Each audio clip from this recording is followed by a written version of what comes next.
Did you hear the good news? Montego Bay has topped the list of travel recovery tourist destinations.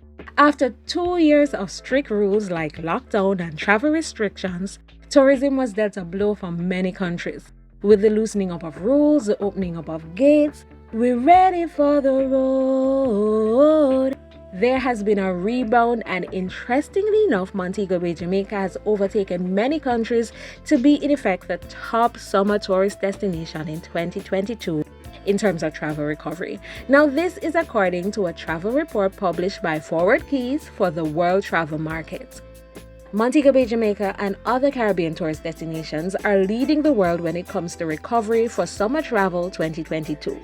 Is a good look. We are doing better than places like Punta Cana, Cancun, Paris. As a matter of fact, Montego Bay showed a 23% growth to be placed first place, while Punta Cana was at 19% and Cancun 14%. So how did they arrive at this number? Well, they compared 2019 Q3 tourism arrival data with 2022 Q3 data, and then boom, we win. But the next question is, what's causing this?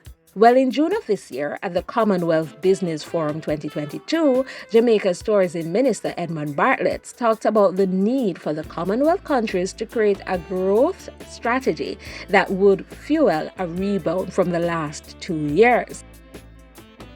He spoke of tourism and trade convergence and the likelihood that this would lead to greater economic growth.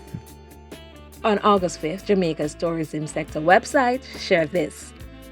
Jamaica's tourism sector has almost fully recovered from the impact of the pandemic, which had threatened the very survival of the industry. The revelation made by Minister of Tourism, Honorable Edmund Bartlett, during a meeting with members of a special delegation from the Republic of Namibia. In making the disclosure, Mr. Bartlett said, "The good news is that Jamaica has now recovered 90% from the pandemic in the tourism sector," adding that our recovery in terms of arrivals this year is likely to be well over 3 million, and we're also expecting our earnings will be just about $100 million or so, below our best earnings in 2019 of $3.7 billion. So what do you think about this